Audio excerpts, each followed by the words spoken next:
Hello, everyone, and welcome. Today's talk is Presenting Your Research Like a Pro, sponsored by our good friends at Bentham Science. Professor Gareth Dyke is here with us, as always. Professor, how are you today? I'm doing great. Thanks, Scott. How are you? Everything okay? Fantastically well. It's a beautiful, crisp winter day here in Tokyo. How's the weather where you are? Great. A bit wet, but not too bad, not too bad. Welcome, everybody, to our event. I can see lots of people streaming in. Hopefully, you can put some information about yourself in the chat box. Let us know where you're from, where you're joining this event. Fantastic. And while our guests are filing into the room, we'll just give a few moments here. We're going to introduce our good friends at Bentham Science, let you know a little bit about Bentham, what Bentham does, and the kinds of good research that Bentham publishes. So, Professor Dyke, can you tell us a little bit about our friends at Bentham? Absolutely, absolutely. Welcome, everybody, once again to the event. Do put your name and let us know where you're from in the chat box. That would be great to learn a little bit more about everybody joining us in our event today. Of course, Bentham Science is a growth publisher of more than 100 traditional journals, as you can see on the slide in front of you, as well as 40 open access journals. So lots of outlets to choose from for your research. In addition, more than 1,300 ebooks, lots of information solutions for researchers in specialist STM areas, chemistry, biology, medicine, and engineering, to name but a few. Many of the Bentham journals have great impact factors. Do check us out. Do have a look at eurekaselect.com. And we're delighted to say, and Scott will confirm this in a moment, the most robust peer review process in the industry. And we're also listed, Bentham are listed in all of the major indexes. Peer review, very important, right, Scott? Bentham has a very important, robust peer review process. Absolutely. If you were able to join us during our ethics event or our peer review events last year, you'll remember we talked about Bentham's robust peer review system then. And yeah, so absolutely a key factor of publishing in Bentham journals and textbooks. We've got some colleagues from Italy. I can see Poland, Thailand, Uganda, wow, Ukraine, Berlin, Australia. Great. Fantastic to see people from all over the place, all over the world. I'm sitting in Budapest in Hungary. Scott, where are you? I'm in the center of Tokyo here, and it's always exciting to see how many people come from all around the world to join these events. We really appreciate everyone's time. We know you're busy, you've got lots of things to do. It's a busy Thursday, and for most of you, it's probably early in your day, and you've got a full day planned. So thank you for making time to join this event today. We hope that it's worthwhile for you. Absolutely, absolutely fantastic. If you are a librarian, and some of you might be, this slide is just for you. You can get free, absolutely free access to all of Bentham's content for 3 months with no obligation by scanning the QR code here on the slide. And even if you're not a librarian, you might want to scan the QR code anyway and then pass that information on to your university librarian. So that will give your institution free access to all of the Bentham content for 3 months. That's more than 40 impact factor journals, lots of opportunities to stay updated with all the great new research that Bentham Science is doing. And don't worry, we'll be showing this slide again a little bit later. So you'll have the opportunity to get access to all of our Bentham content. Scott, are we about ready to get going with our event today? What do you think? I think we're ready to go. Our attendees are still filing in bit by bit, but I think we've got a great crowd already here. So I think we're ready to start. Yeah, let's I, jump in. I see people from Iraq, from Nepal, from India, from Ethiopia, Poland, Ukraine. Absolutely fantastic. We'll give you our contact information at the end of the event. Of course, everybody who's registered for this will get access to the recording. If you're actually here in person, great to see you. You'll be getting a certificate of attendance, which is always absolutely fantastic as well. You can share that on LinkedIn, you can put that on your social media, and we'll be giving you the Bentham channels, the social media channels that you can follow at the end of our event today. So We're talking about how you can enhance your presentation skills in this event today, because, of course, it's something that you can learn. It's something that you can develop. It's a bit like riding a bike or playing the trumpet. I always like to say presenting skills can be developed. And as we'll talk about a little bit later, everybody gets nervous. Giving a presentation is an extremely scary experience, but we're here to help. And if you have questions, do put them in the chat box, do put them in the question box as we move through our event. We're going to be talking about three things today: preparing for a presentation, how you can get ready into the right mindset, get ready for that next presentation. Then we're going to talk about how you can speak, project, enunciate, one of my favorite words, effectively your language when giving a presentation. Doesn't matter in which language you give it, of course. And then thirdly, we'll talk some tips for better presentations. 12 top tips that Scott and I have put together to help you develop your presentation skills. Scott, do you remember the first time that you had to give a presentation? Were you super nervous? How did you overcome those nerves? That's a great question, Professor, and we'll cover this today. But I do remember my first academic presentation and being incredibly concerned. I had to give a talk. I believe it was actually on Polish literature. I was doing a literature review, and I had to give a presentation talk. I think this was in my undergrad, and I was absolutely terrified. And how I got around it was by practicing, and by practicing to anyone who would listen, to my dog, to my family, to my fish, and that was a great way to get over the nerves of preparing for an academic talk. So we'll talk about that a bit later as well. Awesome, awesome. So we've moved on to the first of our topics for our event today. So welcome everybody. And it's going to get going with a bit of a poll to find out how comfortable you are with communicating your research to the public. Right, Scott? Yes, this is a question that we love to ask our audiences every time we talk about presenting, giving talks, and let's see what our audience feels today.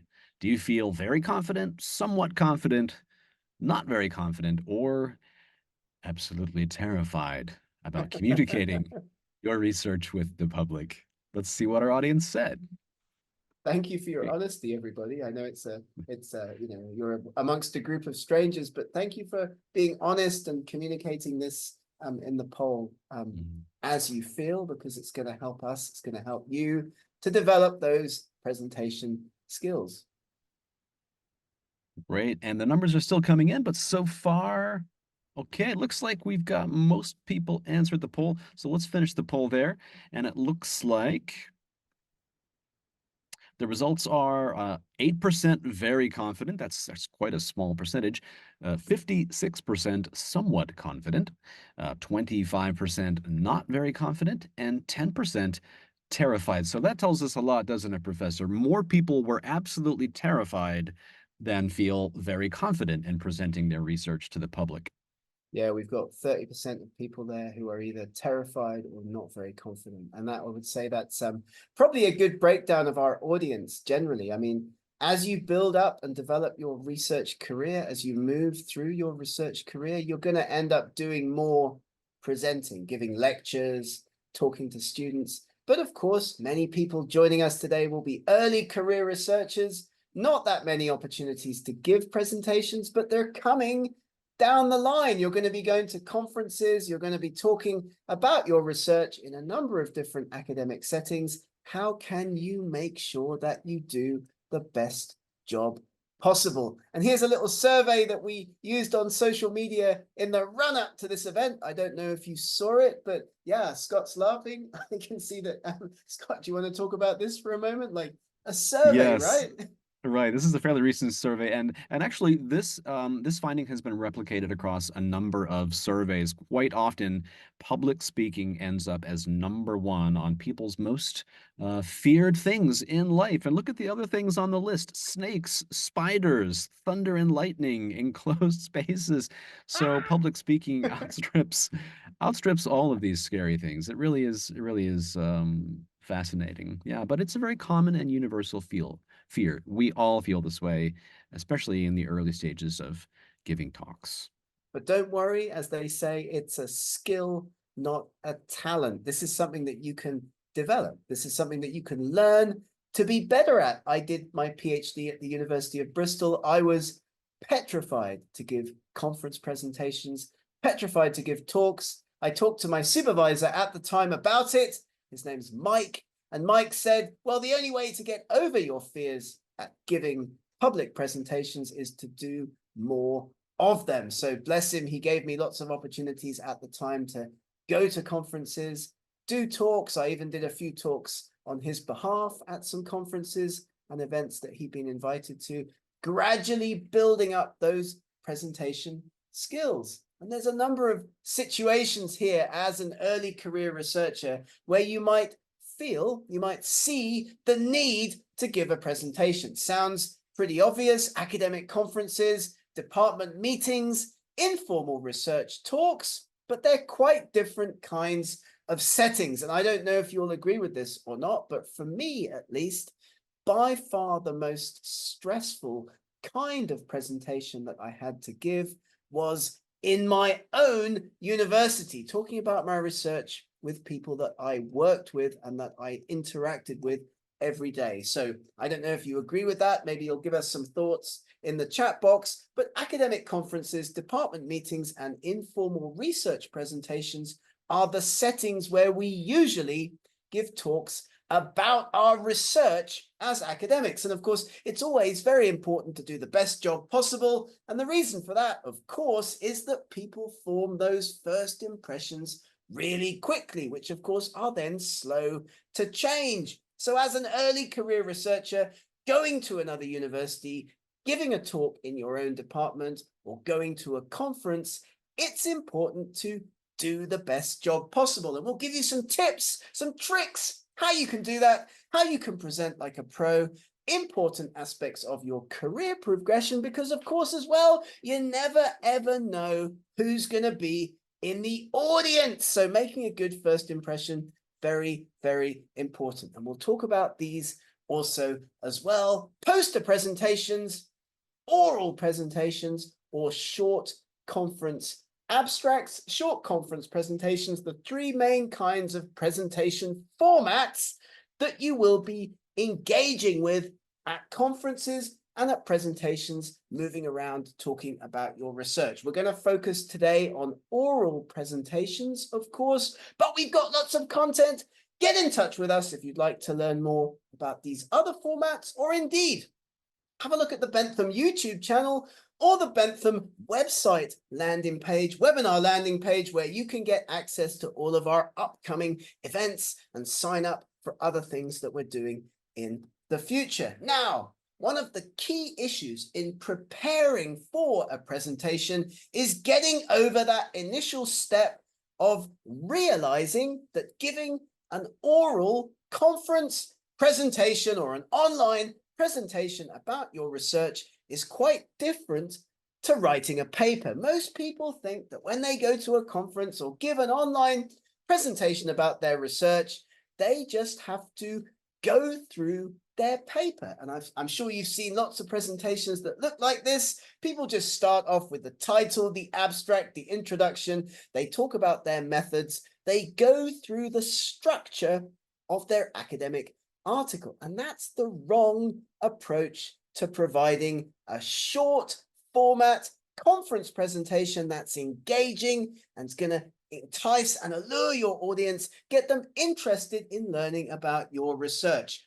Focus on the key takeaways from your research work, from your research in your presentation. And that's why on this slide, the bulk of your oral conference presentation, your online or face-to-face conference presentation talking about your research, is going to be focused on the results and, of course, on the illustrations, getting across the key message of what you've learned, what you've discovered, rather than just walking people through the structure of an academic article. So don't make that mistake. When you prepare for a conference presentation, focus on the results, the key messages, and those illustrations, and think about what your purpose is. You're going to be informing people. You're going to be persuading them that your argument, that your hypothesis, that your research is correct. And you're also going to be providing them with some entertainment to keep them interested, to keep them engaged in your presentation. Doesn't matter how short or long it is. What's your purpose with the presentation? Secondly, let's think about who's going to be in the audience. A great tip we always ask before giving presentations, Scott and I, who's going to be in the audience? Will it be an international group of people like today? Will it be local people? Will it be mostly non-natives, academics versus non-academics, right, Scott? What do you think? We always ask that question, right, before giving a talk or agreeing to. Absolutely. Anytime we present something to an audience, whether it's a presentation or if we're writing for an audience, it's key to know who the audience is or are. And also, interesting point here that most of your audience will be English non-natives. So if you're a non-native English speaker or presenter, most of your audience will be too. So that's also important to keep in mind.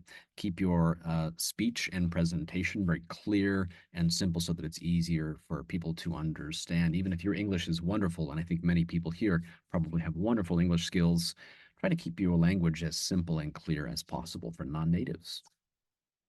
So we're going for that slightly informal style that's not completely over the top informal, but that's not too formal as well. And we're thinking about not just who's going to be in the audience, but what kind of presentation are you going to be giving? Because, of course, an online presentation, quite different to giving a talk in a lecture theatre in front of hundreds of people, but no less stressful, I would say. Also, what kind of scale of the presentation are you going to be giving? Will it be a small group, maybe in a job interview or in a department seminar where there's just going to be 10 or 15 people in the audience? Or will you be talking to a huge auditorium full of thousands of people? So before you start to plan your presentation, think about your purpose, your audience, and what kind of style you're going to be giving the presentation in. And also think very carefully about how you structure your presentation, because talking about a research project that you may have published as an article is not going to be the same thing as a research presentation. So when to present? When should you get up on stage and start talking about your research? Should you do this before you publish? You may be able to do that if you're thinking about publishing that's been submitted to a journal. You would need to get their permission, of course, in order to do that. Most people will be presenting their research work after publication. Generally speaking, you want to do that so that you can't be gazumped. People can't see your presentation and go off and do it themselves. You may wish to think about doing pre-printing with your research if you're in that particular situation. That's something that we can talk about in the Q&A at the end, but check your conference guidelines. When are you going to be presenting your research to the wider world? And of course, as well, lots of fake conferences out there. You do want to check very carefully that the conference you've received an email about, that you've been invited to go and present at, is really a conference that's well respected and is going to help you to advance your career in your field. And there's great websites and other resources that we'll share with you at the end in order to check if the conference that you've been invited to attend is really a reputable one. Think about where key academics, key researchers in your subject area are going and spending their time and research money. And as Scott mentioned at the beginning, if you're nervous about giving a conference talk, and we'll come back to this a little bit later in our tips for presenting, practice builds confidence. Learning those talking points, but not memorizing a script, although outlines, of course, are very okay. Keeping your audience in mind, trying to sound as natural and engaging as possible. Practice alone with colleagues. Practice with non-experts, with your parents, with your brothers and sisters, with your dogs and cats. Record yourself. Make sure that you have a presentation that fits into the schedule for the conference. And if you can, visit the venue. This is a great tip. Of course, if you're going to a conference, you may not get to see the venue of your talk until maybe the day of the talk, but it's always a really, really good idea to go in, see what the room looks like, see where you're going to be standing and how you're going to be presenting. So you can project yourself to maximum effect. And also those Q&As, right, Scott? Prepare questions in advance that you may get asked. Absolutely. Anticipate those questions that people might ask you, and then you'll have answers prepared. And sometimes those questions will lead you to other questions. So the purpose is just to get yourself to feel more and better prepared for your talk, because you may get those, sometimes questions that you would never expect or predict. But you'll find that most of the questions you get, if you really think about them beforehand, you can have answers at the ready. All right, well, we're going to ask you a few questions now. That's enough talking from us. We're going to ask you with our second poll, we're going to ask you, what kinds of presentations have you given in the past? So do take a moment, make sure you're still awake to fill in the second poll. How are we doing, Scott? Everything okay? Yeah, things are looking great. I wanted to ask our audiences what kinds of talks they've given. Now, of course, there are many, many, many kinds of talks. These are just some of them, but I'm curious to see how many of our guests have given poster presentations in the past, who have given slide talks, lightning, pichakucha, elevator pitches, a very specific type of short talk, if you've given or participated in departmental seminars. And there's also things like debates and mocks, mock debates. If anyone has joined those as part of your research presentations, let us know in the poll.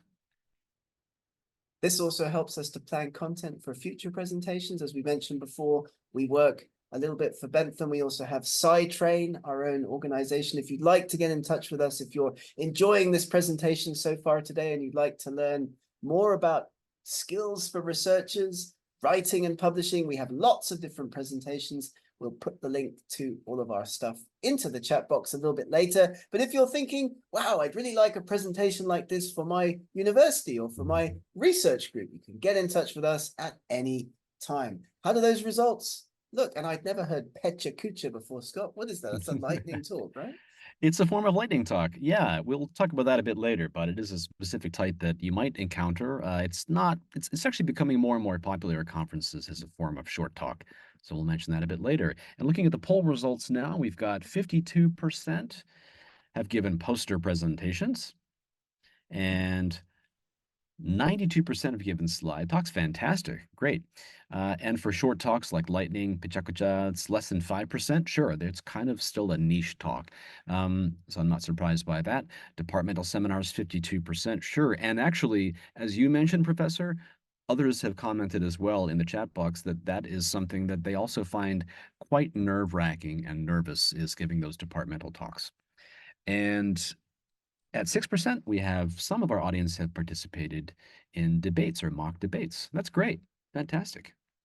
Yes, thanks again for sharing with us, everybody. That's really interesting stuff. It's really great to see. Let me just close that down. All right, now we're going to talk about the second part of our presentation today. Over to you, Scott. Fantastic. Thank you, Professor Dyke. And whenever you're ready, you can go on to the next slide. So we're going to talk about speaking effectively, whether it's a slide talk or poster presentation. These tips will help you with any of the types of presentations that we've looked at today, whether it's poster talks, slide talks, lightning, and so on. So first is the verbal style that you'll use. And I think the most important one is on the top left there, to speak loudly and clearly. Don't be afraid to project your voice. There's lots of ambient noise happening at conferences and in rooms. So make sure that you're speaking loudly and clearly so everyone can hear you. Try to vary your tone and pitch. Use the music of your voice to show the endings of a section, and use pauses to give audiences time to sort of think and breathe and digest your points. Try to sound enthusiastic. This is your research. This is your discovery. It's your scientific adventure. So sell that feeling to people. Show your enthusiasm your enthusiasm in your research. Try to avoid talking directly to your screen or to your notes. I've seen lots of talks where people are just reading from a script. And I know it's difficult, especially if English is not our native language. It is tempting to want to read from a script. Instead, I would use maybe just short points or outlines and look down at your page from time to time, and that's fine. Just don't glue your face into your notes or your screen or turning at your poster all the time. Try to make eye contact with people as they listen. Okay. And filler words are okay sometimes. It's perfectly natural to use them. Native speakers use them all the time. Just try not to overuse filler words like sometimes is okay, but not too much. Next slide, Professor, if we could. So now the nonverbal. So again, facing your audience is important, making eye contact with people and using gestures as I'm doing now. If you can see it, it's a bit of a small screen. But I realize in some cultures, hand gestures are not typically used as much, but it is important to use gestures to make some points and to even just simply point to a finding on your poster or point to something on a slide if you're using a laser pointer. And keep your posture open. So instead of closed body language where you're hunched over and that makes people unconsciously feel nervous when we do this, try to use sort of circular body shapes. So open your body up a little bit. Keep your arms just slightly open if you can see. Maybe you can't see just now, but shoulders down and arms in sort of an open gesture. The more circles you have with your body language, the more relaxed people will feel. For example, pointing. If you're pointing with a sharp finger, it just sort of makes people feel a bit uncomfortable and nervous. But if you're pointing with sort of a nice round open hand, that unconsciously makes people feel more relaxed as they listen to your presentation, right? And try to relax or look relaxed. I know you may not feel relaxed, but you can actually emulate this feeling. And as you try to get your body into a relaxed position, your body will actually respond by making you feel more relaxed. So the more relaxed you look, the more relaxed you will actually feel. Next slide, Professor Dyke. Great. And some of the hand gestures, again, most of these are fairly universal. If you're coming from a culture where hand gestures are a bit different, these are the ones that you would typically use in these kinds of situations. So thumbs up is kind of universal positive. It's okay to count and rhyme off points. For example, the first finding that surprised us was X, right? And the second thing that we found was X. So it's perfectly acceptable to use counting on your fingers to rhyme off results and so on. Again, use open hands to point to people.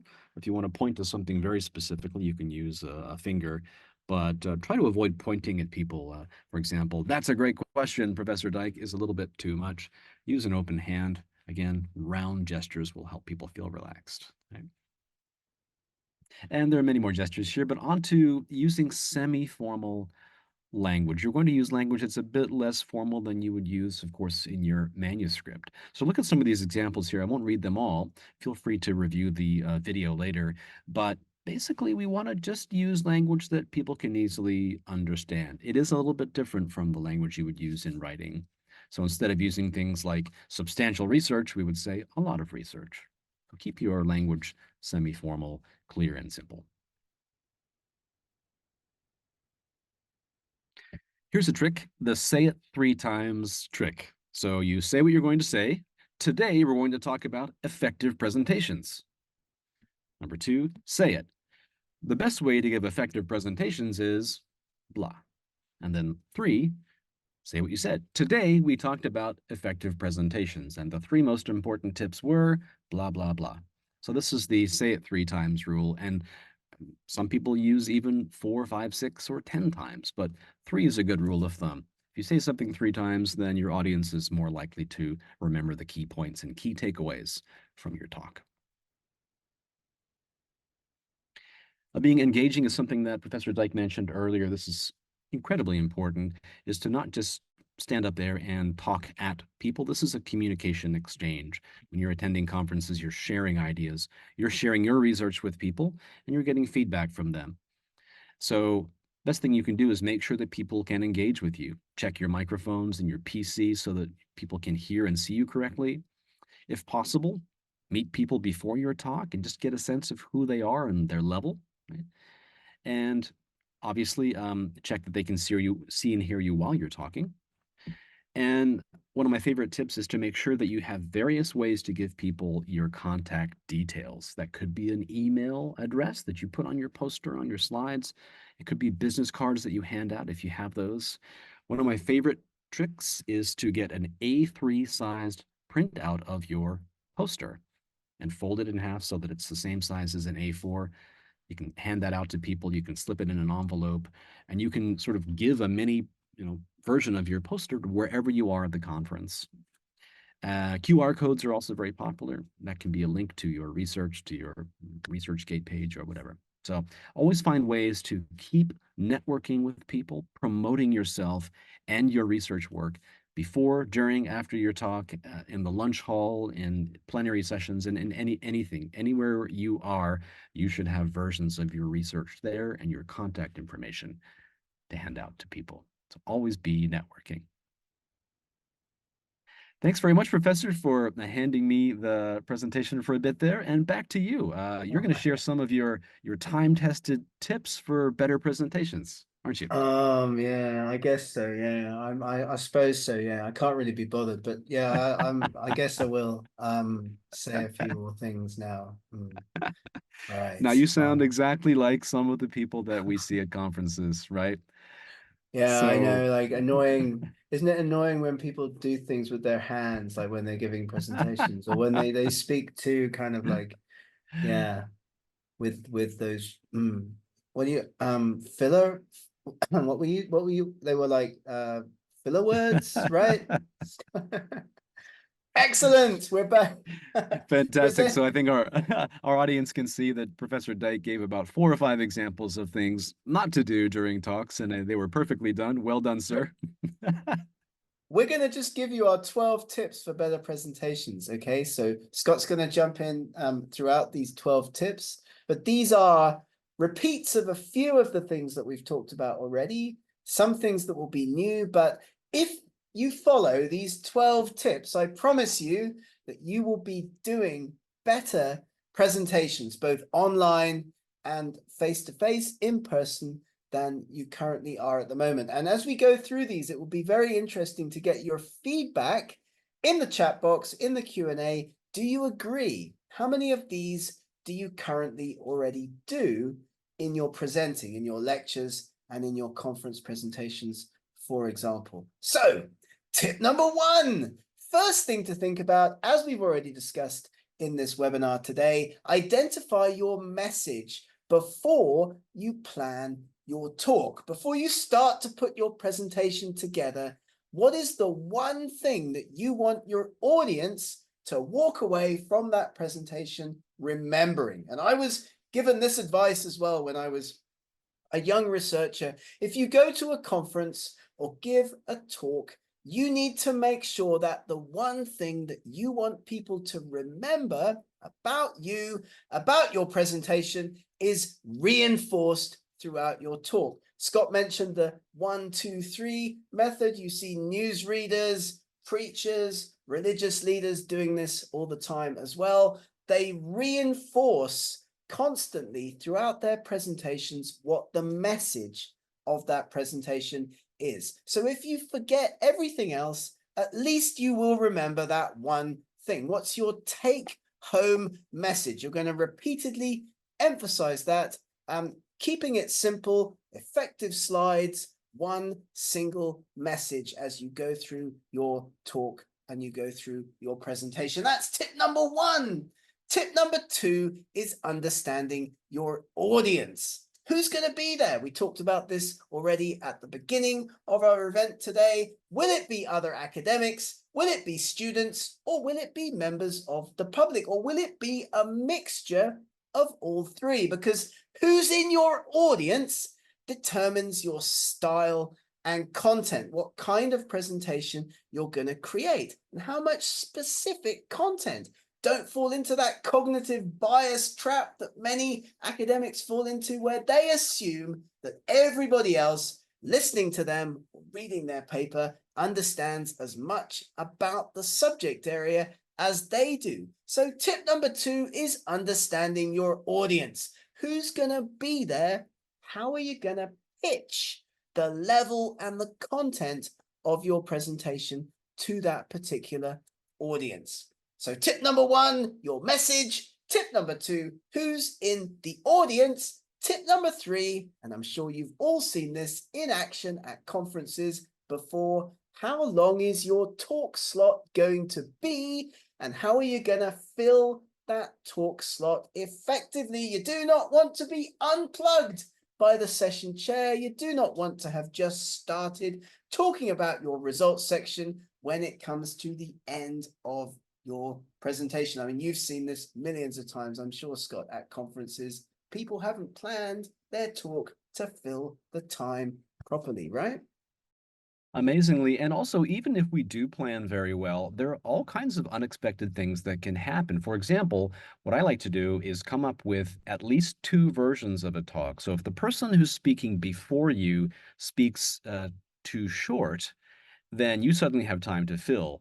So then you need to have something that you can add to your presentation to try to maybe expand that gap. But even worse is when they talk too long and then you have less time to give your talk. So it's great to have a kind of a bullet points version of your presentation. So just in case your time gets shortened, you can still get through the main points of your talk anyway. So good idea to prepare a second, shorter version of your talk.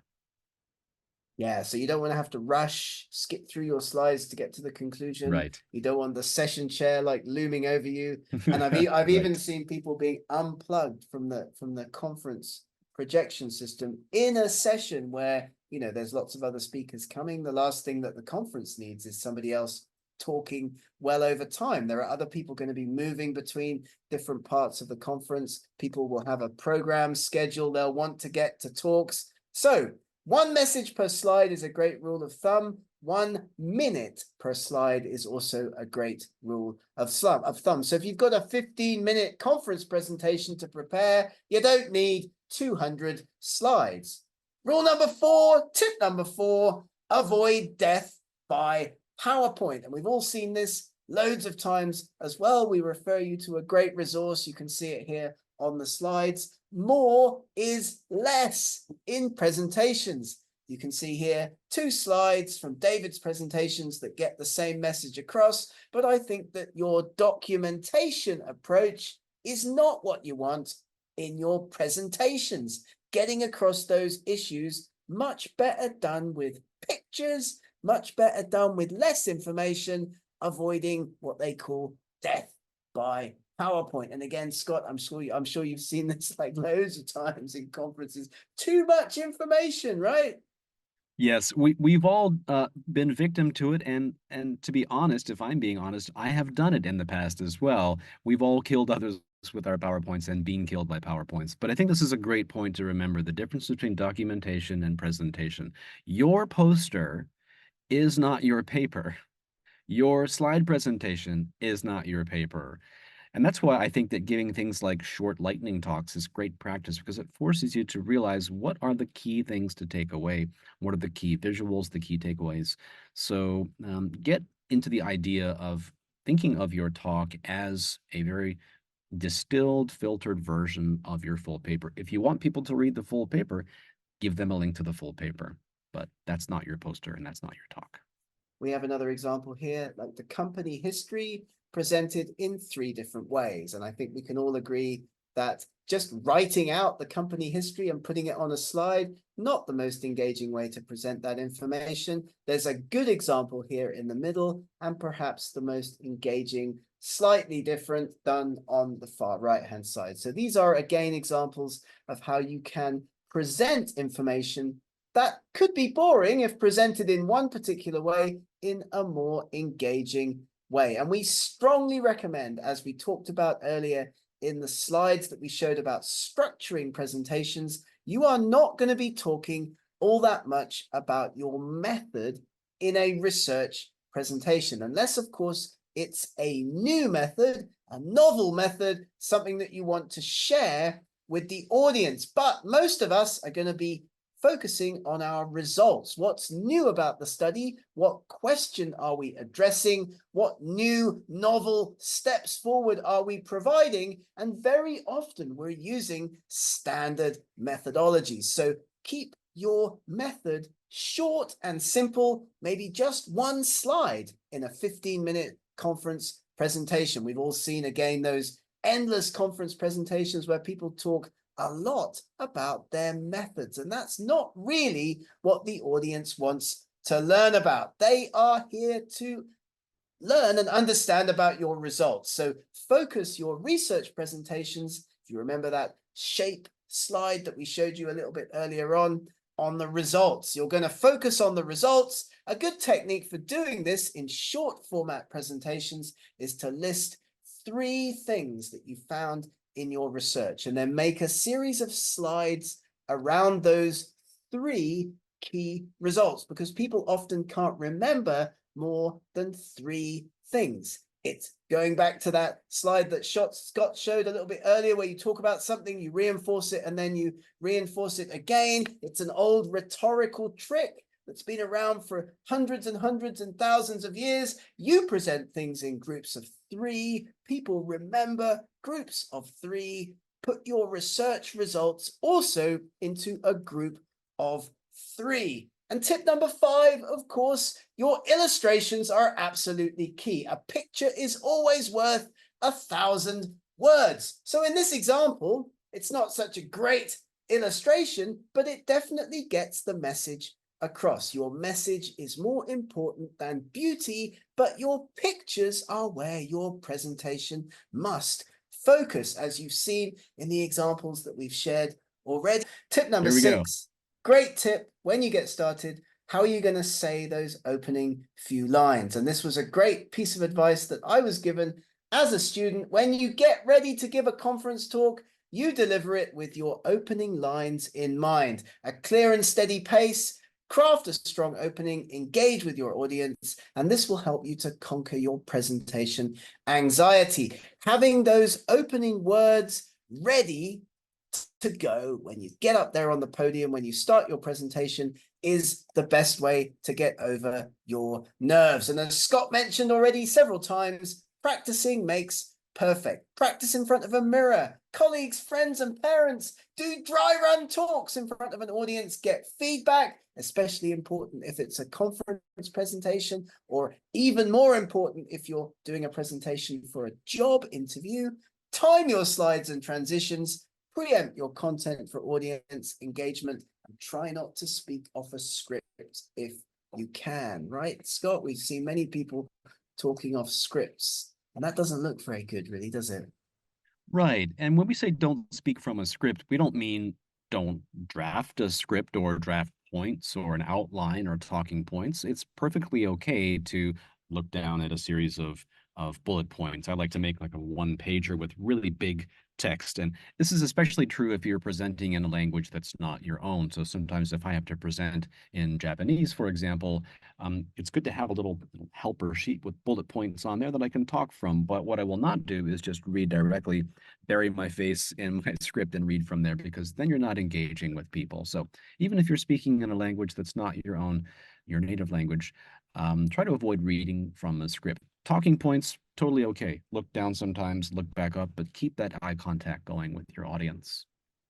Because being nervous is completely normal. So tips for overcoming nerves are important, because if you weren't nervous before you had to give a presentation, you'd be abnormal. You are the expert on your research is another great piece of advice I was given as a young researcher. You're the expert. Nobody else in the audience knows as much about the topic, about the subject area as you do. Give yourself a bit of confidence. Practice your opening lines for the beginning of the presentation. Practice means that you know what to expect from the presentation, and try to practice and check your slides a little bit beforehand in that presentation room. If you can see your slides up on the screen in the room that you're going to be giving the presentation in, that's a great idea before you give the presentation. Tip number 9, don't be distracting. You are the center of attention when presenting, not your slides, which is a big mistake that many people make when giving in-person presentations. They have these flashy slides, they turn around in the conference hall and they start talking to the slides. You should be the center of attention, but don't distract your audience. Don't play with your keys or something else. Don't be with the habits that are distracting, and work on your speech habits. You can definitely train yourself to avoid those annoying kinds of speech patterns in your presentation.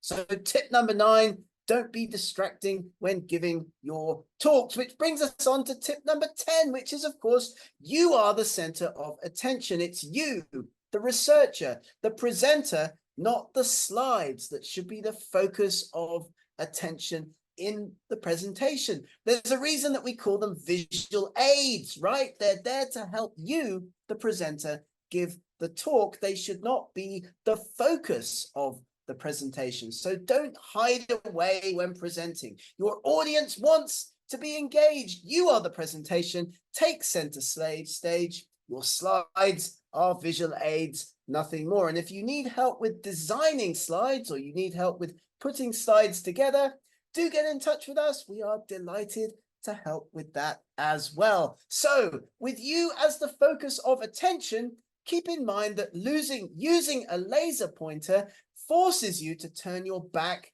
on the audience. So takes focus away from you as the presenter. You don't want to lose engagement. You don't want to lose eye contact with your audience, and use body language, as Scott was talking about earlier, to engage and enhance your slides. And this will help you to deliver a more live, engaging experience. Don't forget that first impressions are absolutely critical. Engaging with your audience, keeping eye contact. I know impossible to do in webinars, but still we try our best. Responding to your audience, changing your tempo, changing the topic if you see people in your audience losing focus. And don't be afraid to engage with people while presenting. Ask questions. Know when to take a break. Know when to reinforce information that you have already presented, especially if you see people losing focus. Tip number 12, managing the question and answer session. You're going to have timed your presentation so that there's time for questions. Although not too many, you're going to be able to repeat the questions, give them back to the audience. This also gives you time to think about your answers to individual questions. You can be prepared. You can think about what questions are going to likely come up as a result of presentation. And I use this technique all the time. Scott's seen me do this a lot. Dodging difficult questions is a real technique. Great question, Scott. I feel that deserves a thorough response. So let's have a talk after the session.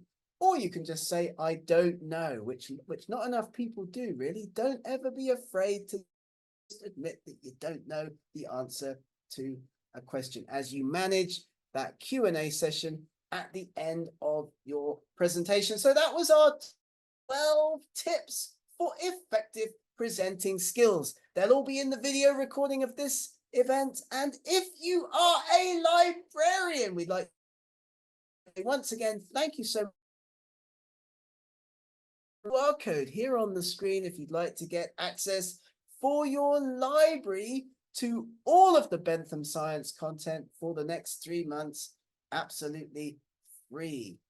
Martin has started off the Q&A session. I think we should jump in with a few questions that we've got lots of engagement in our event today. So thank you all so much for that. How are we doing, Scott? Everything okay? Everything good? Absolutely. We have some great questions today, and we've got some questions in the Q&A box. But first, I wanted to highlight a great comment here. This is from Martin, and Martin says that there should be few I don't knows. So that's a great point. If we don't know the answer, then we should just be honest and say that we don't know. But at the same time, if we do too many I don't knows, it starts to sound like a bit too much. And we want to look like experts when we're giving our talks. So like many things, it's finding that sweet spot. If we use something too much, then the audience gets tired of it. So a few I don't know the answer to that is okay. But there are other ways to defer difficult questions like, oh, that's a great question. I don't have an answer for you right now, but can I get back to you after the talk? Is a great way to defer that kind of a question. Or another way is to defer the question back to the audience. Well, that's an excellent question. I hadn't thought of that. I'm afraid I don't have an answer for you. Does anyone in the audience have an answer to this question? You might get someone to save you from the audience from a difficult question. So there are all kinds of tips and techniques that you can use to deflect questions that are difficult without just saying, I don't know, I don't know, I don't know. That's a great question, Martin. Thank you for asking that. Yeah, deflecting questions is a great technique. Yeah, I love doing that. And if you can turn the question and answer session into more of an audience discussion, that's always a great technique because that makes you look very friendly, very engaging, and of course it takes away time from the Q&A. So you want to finish your talk with enough time for questions, but not too much time for questions, if that makes sense. You don't want to end up being heavily, deeply interrogated by lots of people in the audience at the end of that conference Q&A. So, Indeed, indeed. A couple of great questions here, Professor Dyke, if you still have a moment. This is a question from one of our guests, and our guest says, I've conducted a presentation, and during a specific segment, I encountered a momentary lapse where I did not or could not speak or address the topic. This is a great question. This is something that happens a lot to people, those moments of sort of kind of silent panic where you just sort of, don't say anything at all. And it's happened to a surprising number of people. It's happened to me. It's happened to people that I know. Professor, any advice on when that happens, if you're in the middle of a talk or a Q&A and you just get gripped by silence and you find yourself unable to speak? Have you found any techniques that help pull you out of that? that's a really interesting question. Thank you for asking that.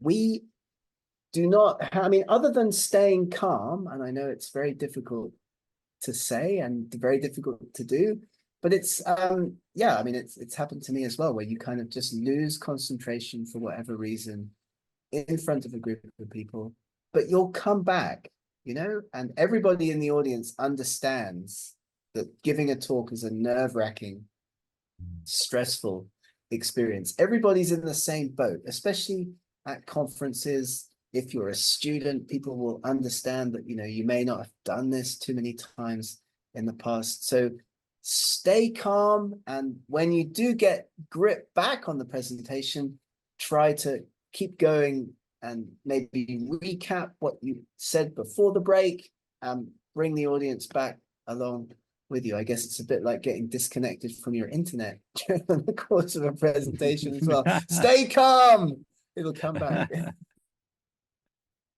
That's such a great point, Dr. Dyke. Everyone's been there. We've all been in that situation where we feel stressed, and you'd be surprised how supportive people are. I would find that, from my experience, that people are more supportive of you if something goes wrong or you're having trouble.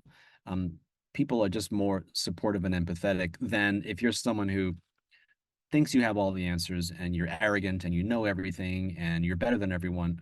We don't like this kind of person, do we? But someone who is trying their best and doing their best to communicate ideas and to get through difficult situations, we naturally empathize with people like that. So if something goes wrong in your presentation, it's probably going to work in your favor. People will sort of silently support you or Absolutely. vocally support you if you're struggling and having trouble. So yeah, don't be ashamed, Absolutely. don't feel nervous. Yeah. Yeah. And I would add to that by saying, you can help yourself from things going wrong by checking your presentation before you give it in the room that you're going to be giving it in, on the computer or on the conference presentation software that you're going to be using for the presentation, and by keeping your slides simple. Like, we never use animations, we never embed videos, we never do things in PowerPoint that are going to possibly not work. In fact, we often present, like today, using PDF versions of the presentation. We keep it simple to minimize the possibility of things going wrong, right? And you can do the same with your presentations as well, because we've all been there. We've all sat embarrassingly in an audience while somebody's trying to get their video to work. The video is such a key component of the presentation that when it doesn't work, they've got nothing to say. Those kinds of embarrassing situations. You're just thinking, why didn't they check this beforehand?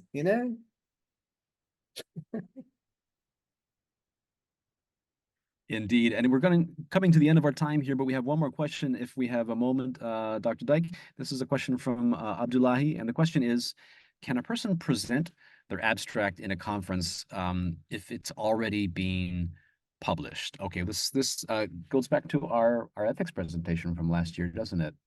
Yeah, absolutely. Absolutely. Well, it depends on the conference guidelines. Usually, yes. Usually, of course, and we've all seen presentations where people are talking about already published research, but it's important to cite that already published research. So if you're going to give a talk about something that's already been published, for example, you need to put that citation on your slides, right? You need to make sure that the audience is clear that what you're talking about has already been published or submitted, or maybe several pieces of work are there in that presentation that you're going to give. Cite yourself, cite your work, and nothing can go wrong. I think it's absolutely fine. Fantastic. And with that, if we could not get to your questions today, feel free to reach out to us. We've shared our contact information, and we've also shared the link to the Bentham Science website, as well as our SciTrain website. And Professor Dyke is kind enough to share his email in the chat as well. And we will be sending out certificates and a link to the full recording of the video in about 24 hours. So thanks to everyone who was asking for that. And we hope that this talk will be useful for you as something you can refer to before your next uh, slide talk, pitch presentation, anything, any elevator pitch that you're giving. Hopefully this talk will be useful for you.